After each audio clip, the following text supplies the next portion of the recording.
ਦਾਤ ਤੇਰੀ ਦਾਤਾਰ। ਫਿਰ ਅਰਜ਼ ਸੁਣਿਓ, ਦੁੱਖ ਕੀ ਹੈ? ਅਰਜ਼ ਕਹੇ ਲਫ਼ਜ਼ ਬੜੇ ਸੌਖੇ ਜਿਹੇ ਨੇ, ਤੇ ਮੈਂ ਇੱਕ ਬੇਨਤੀ ਕੀਤੀ ਸੀ ਜੀ ਕਿ ਅਸਲ 'ਚ ਦੁੱਖ ਮਨ ਦੀ ਅਵਸਥਾ ਹੈ ਜੀ। ਆਪਾਂ ਤਨ ਕਰਕੇ ਕਹਿ ਰਹੇ ਹਾਂ, ਉਹ ਪਿਆਰੇ ਉੱਤੇ ਬਲੇਟ ਵੜ ਜਾਏ, ਬੰਦਾ ਖਾਏ ਖਾਏ ਸੀ ਕਰਦਾ ਹੈ, ਤੇ ਜਿਹਦੇ ਸਿਰ ਤੇ ਆਰਾ ਚੱਲਦਾ ਉਹ ਜਪ ਕਿਵੇਂ ਪੜਦਾ ਪਿਆ? ਅਸਲ 'ਚ ਦੁੱਖ ਤੇ ਸੁੱਖ ਮਨ ਦਾ ਕਬੂਲਨਾਮਾ ਹੈ। ਜਿਹੜੀ ਚੀਜ਼ ਮੇਰੇ ਮਨ ਦੇ ਅਨੁਕੂਲ ਹੈ, ਉਹ ਭਾਵੇਂ ਮਾੜੀ ਵੀ ਹੋਵੇ, ਉਹ ਮੇਰੇ ਲਈ ਸੁੱਖ ਹੈ। ਫਿਰ ਧਿਆਨ ਨਾਲ ਸੁਣਿਓ, ਮੇਰੇ ਮਨ ਦੇ ਅਨੁਕੂਲ, ਮੰਨ ਲਓ ਕਿਸੇ ਬੰਦੇ ਦੇ ਮਨ ਦੇ ਅਨੁਕੂਲ ਨਸ਼ਾ ਹੈ ਤੇ ਦੂਜੇ ਦੇ ਮਨ ਦੇ ਪ੍ਰਤੀਕੂਲ ਹੈ। ਇੱਕ ਕਹਿ ਰਿਹਾ ਤੂੰ ਇਸ ਜ਼ਹਿਰ ਤੋਂ ਬਚ, ਤੇ ਦੂਜਾ ਕਹਿੰਦਾ ਮੈਂ ਇਸ ਜ਼ਹਿਰ ਤੋਂ ਬਿਨਾਂ ਜਿੰਦਾ ਨਹੀਂ ਰਹਿ ਸਕਦਾ।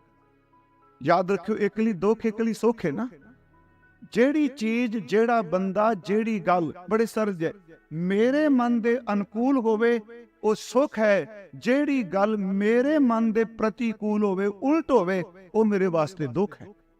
ਗੁਰੂ ਸਾਹਿਬ ਜੀ ਨੇ ਫਰਮਾਇਆ ਕਿ ਅਸਲ 'ਚ ਗੁਰਮੁਖ ਤੇ ਜਦੋਂ ਦੁੱਖ ਹੁੰਦਾ ਹੈ, ਇੱਥੇ ਅਰਜ਼ ਕਰਾਂਗਾ, ਦੁੱਖ ਕਈ ਤਰ੍ਹਾਂ ਦਾ ਹੈ, ਪਰ ਉਂਝ ਗੁਰਮਤ ਨੇ, ਭਾਰਤੀ ਫਿਲਾਸਫੀ, ਭਾਰਤੀ ਦਰਸ਼ਨ ਨੇ ਕਹਿੰਦਾ ਵੀ 3 ਤਰ੍ਹਾਂ ਦੇ ਦੁੱਖ ਨੇ, ਆਦ, ਵਿਆਦ ਤੇ ਉਬਾਦ। ਗੁਰਬਾਣੀ ਨੇ ਸ਼ਬਦ ਵਰਤਿਆ ਤਿੰਨੇ ਤਾਪ, ਬਾਣੀ ਚਾਹੁੰਦਾ। ਪਰ ਗੁਰੂ ਨਾਨਕ ਸਾਹਿਬ ਜੀ ਨੇ ਜਦੋਂ ਵੈਦ ਹਰਦਾਸ ਨੂੰ ਸਮੱਤ ਦਿੱਤੀ, ਉਹਨਾਂ ਨੇ 3 ਦੁੱਖ ਨਹੀਂ ਕਹੇ, ਉਹਨਾਂ ਨੇ 4 ਦੁੱਖ ਕਹੇ। ਉਹਦੇ ਤੋਂ ਕੋਈ ਨਹੀਂ ਬਚਿਆ ਜੀ। ਸੱਚ ਇਹ ਵੇ, ਪੂਰੇ ਸੰਸਾਰ ਵਿੱਚ ਗੋਰਾ ਕਾਲਾ, ਮੁਸਲਮਾਨ, ਹਿੰਦੂ, ਕੋਈ ਵੀ ਹੋਵੇ, ਅਸੀਂ ਦੁੱਖ ਕਹਿ ਰਹੇ ਹਾਂ ਸਿਰਫ ਬੋਡੀ ਨੂੰ ਲੱਗੇ ਹੋਏ। ਬਾਬਾ ਜੀ ਕਹਿੰਦੇ ਸਭ ਤੋਂ ਪਹਿਲਾਂ ਤਾਂ ਦੁੱਖ ਹੋਵੇ ਜਦੋਂ ਬੰਦਾ ਰੱਬ ਦੇ ਨਾਮ ਤੋਂ ਵਿਛੜ ਜਾਂਦਾ। ਇਹ 4 ਦੁੱਖ ਨੇ ਜੀ। ਦੁੱਖ ਵਿਛੋੜਾ, ਇੱਕ ਦੁੱਖ ਭੂਖ। ਧਿਆਨ ਨਾਲ ਸੁਣਿਓ, ਤੇ ਮੈਂ ਆਪ ਨੂੰ ਇੱਕ ਬੇਨਤੀ ਕਰਾਂਗਾ, ਮੈਂ ਹਰ ਥਾਂ ਤੇ ਕਹਿਣਾ, ਗੁਰਸਿੱਖੋ, ਮੈਂ ਫਿਰ ਰਿਪੀਟ ਕਰਨ ਲੱਗਾ, ਵਿਸ਼ਾ ਨਹੀਂ ਮੇਰਾ ਹੈ। ਜੇ ਸਿੱਖੀ ਦੀ ਚੜ੍ਹਦੀ ਕਲਾ ਚਾਹੁੰਦੇ, ਕਿਸੇ ਨੂੰ ਨਿੰਦਣ ਦੀ ਥਾਂ ਆਪਣਾ ਜੀਵਨ ਬਣਾਉਣਾ ਸ਼ੁਰੂ ਕਰ ਦੇ।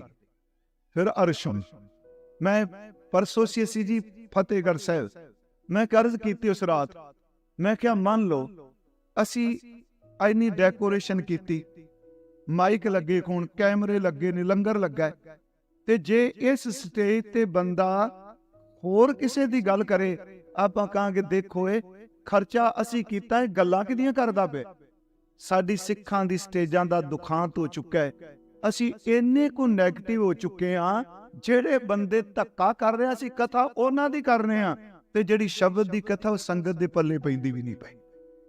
ਇਸ ਗੱਲ ਦਾ ਗੁੱਸਾ ਨਾ ਕਰਿਓ ਪਲੀਜ਼, ਸੱਚਾਈ ਜੇ।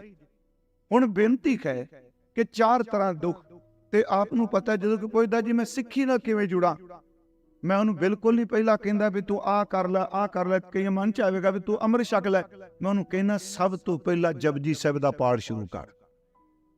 ਸੁਣਿਓ, ਜਿਹੜੀਆਂ ਵਾਸ਼ਨਾਵਾਂ ਮੈਂ ਹੱਠ ਨਾਲ ਉਹਦੀਆਂ ਖਤਮ ਕਰਨੀਆਂ ਚਾਹਨਾ, ਮੇਰੇ ਸ਼ਬਦਾਂ ਨਾਲ ਖਤਮ ਨਹੀਂ ਹੋਣੀਆਂ। ਜਿਹੜੀ ਸ਼ਬਦ ਨੇ ਤਬਦੀਲੀ ਲਿਆ ਦੇਣੀ ਹੈ, ਚੇਤੇ ਰੱਖਿਓ, ਪਿੰਦਰਪਾਲ ਸਿੰਘ ਦੇ ਬੋਲ ਤਬਦੀਲੀ ਨਹੀਂ ਲਿਆ ਸਕਦੇ। ਇਸੇ ਕਰਕੇ ਸਭ ਤੋਂ ਪਹਿਲਾਂ ਜਿਹੜਾ ਅਧਿਆਇਕ ਹੈ ਸਾਡਾ, ਉਸੀ ਅਰਦਾਸ ਵਿੱਚ ਪਹਿਲੀ ਪਤਾ ਪੜ੍ਹਨੇ ਕਿ 10 ਪਾਤਸ਼ਾਹਾਂ ਦੀ ਜੋਤ ਸ੍ਰੀ ਗੁਰੂ ਗ੍ਰੰਥ ਸਾਹਿਬ ਜੀ ਦੇ ਅੱਗੇ ਹੈ। ਪਾਠ ਦੀਦਾਰ ਦਾ ਧਿਆਨ ਧਰ ਕੇ ਬੋਲੋ ਜੀ।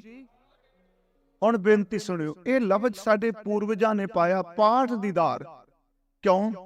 ਆਪ ਜੀ ਦਾ ਬੱਚਾ ਕੀਰਤਨ ਸਿੱਖਦਾ, ਉਹਨੇ ਸੁਰਾਂ ਸਿੱਖ ਲਈਆਂ, ਪਰ ਜਿਹਨੇ ਕੀਰਤਨ ਸਿਖਾਣਾ ਉਹਨੇ ਇੱਕ ਗੱਲ ਕਹਿਣੀ ਹੈ, ਬੇਟਾ ਜਿਹੜਾ ਤੂੰ ਕੀਰਤਨ ਕਰਨਾ ਪਹਿਲਾਂ ਉਸ ਸ਼ਬਦ ਦਾ ਪਾਠ ਸਿੱਖ।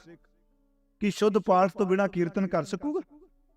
ਪਹਿਲਾਂ ਉਹਨੂੰ ਪਾਠ ਸਿੱਖਣਾ ਪਏਗਾ, ਪਾਠ ਕਰਨਾ ਆਏਗਾ ਤੇ ਕੀਰਤਨ ਕਰੂਗਾ।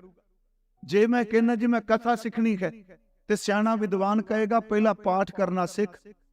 ਫਿਰ ਮੈਂ ਬੇਨਤੀ ਕਰਾਂ, ਵਿਖਿਆਨ ਕਰਨਾ ਹੋਵੇ, ਕੀਰਤਨ ਕਰਨਾ ਹੋਵੇ, ਸਿੱਖੀ ਵਿੱਚ ਪਹਿਲਾ ਲੈਸਨ ਹੀ ਇਹ ਵੇ ਕਿ ਮਨੁੱਖ ਨੂੰ ਗੁਰੂ ਗ੍ਰੰਥ ਸਾਹਿਬ ਦਾ ਪਾਠ ਕਰਨ ਦੀ ਜਾਚ ਆਉਂਦੀ ਹੋਵੇ, ਉਹ ਪਾਠ ਕਰੇ। ਦੂਸਰੀ ਬੇਨਤੀ, ਜਦੋਂ ਅਸੀਂ ਪਾਠ ਕਰਾਂਗੇ, ਹੁਣ ਕਈ ਵਾਰੀ ਹੁੰਦਾ ਜੀ ਪਾਠ ਹੋ ਰਿਹਾ ਜੀ, ਮੈਂ ਬਿਲਕੁਲ ਨੈਗੇਟਿਵ ਨਹੀਂ ਕਹਾਂਗਾ, ਕੀ ਫਾਇਦਾ ਜੀ? ਨਹੀਂ ਪਿਆਰਿਓ, ਸਮਝ ਨਾ ਵੀ ਪੈਂਦੀ ਹੋਵੇ, ਪਾਠ ਕਦੀ ਨਹੀਂ ਛੱਡੀਦਾ ਹੁੰਦਾ।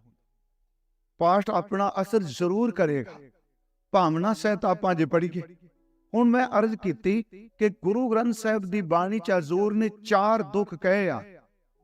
पहला दुख है विछोड़े दा, ਜਿਹੜਾ परमात्मा तो विछड़ गया इदू वड्डा देख कोड़ा प्यारिओ।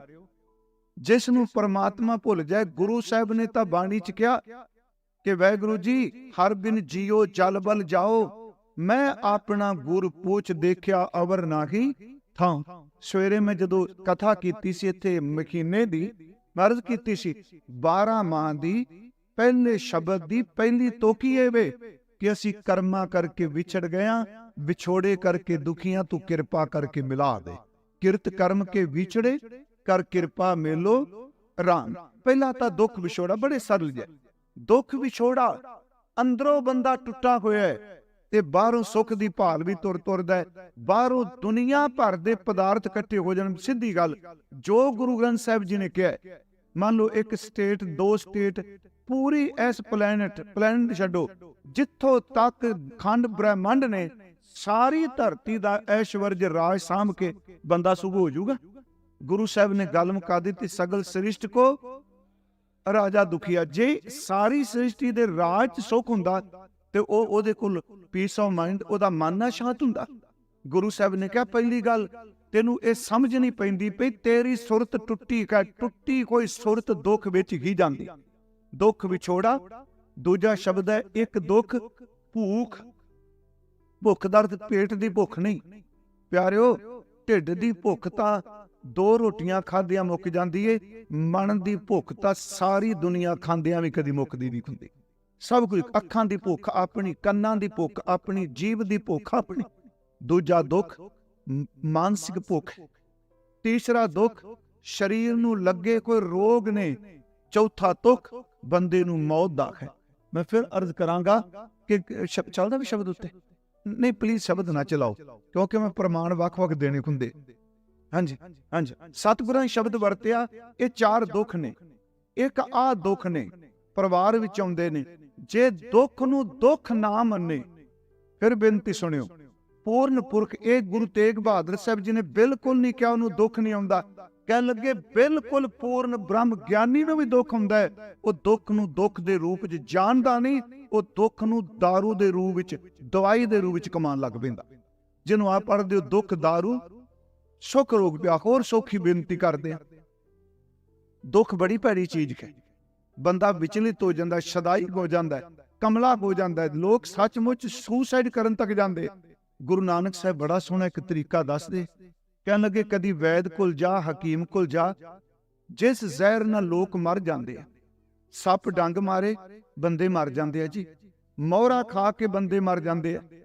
जे वैद नूं किते मोहरा मिल जाए, जहर मिल जाए सप दा थोड़ी जिहा 5-7 बूंदा ही, वो कहंदा पैसे दे दा, पैसे देना जहर मैनू दे दे।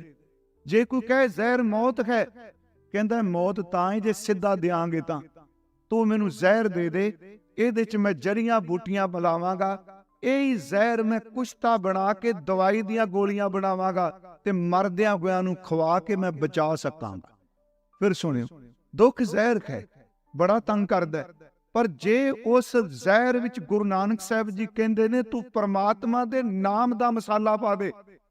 दुख आवे ते नाम पुकार, दुख आवे ता बाणी पढ़। ओ गुरमुखो, ए सिर्फ दुनिया च इक्को उदाहरण आ चौंक होर कोई नहीं कि सिर दे उत्ते आरा चलदा होवे ते टुकड़ियां दे विचों बाणी दी आवाज आउंदी।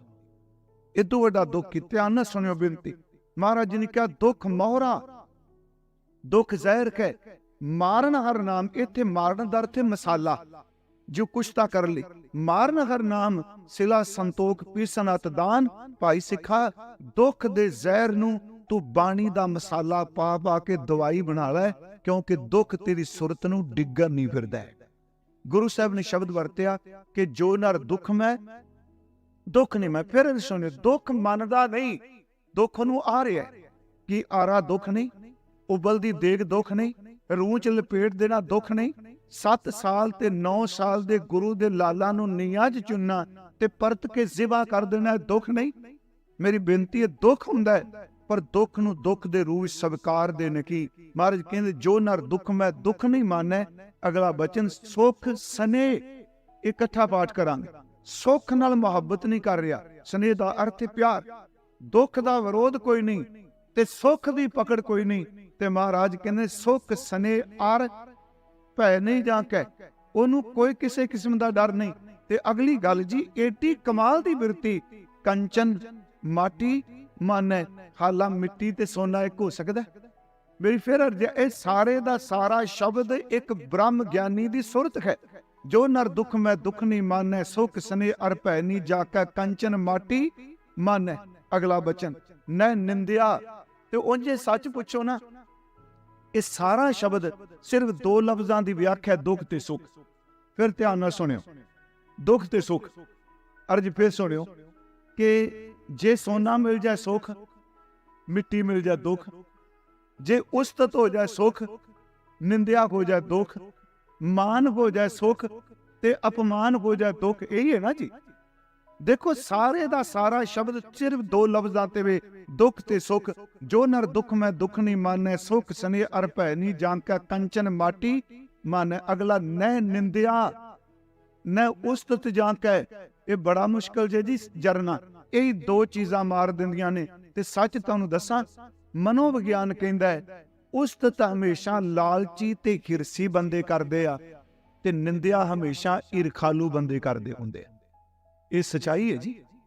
ਅੱਜ ਬੰਦਾ ਬੈਠਾ ਹੋਵੇ, ਥੋੜਾ ਜਿਹਾ ਸ਼ਬਦ ਉਹਦੀ ਉਸਤਤ ਦਾ ਵਰਤੋ, ਇੱਕੋ ਦਮ ਬੰਦੇ ਦੇ ਜਿਹੜਾ ਅੰਦਰ ਦਾ ਸਿਸਟਮ ਉਹ ਚੇਂਜ ਹੋ ਜਾਂਦਾ, ਜਿਹਦੇ ਸੈੱਲ ਚੇਂਜ ਹੋਣੇ ਸ਼ੁਰੂ ਹੋ ਜਾਂਦੇ।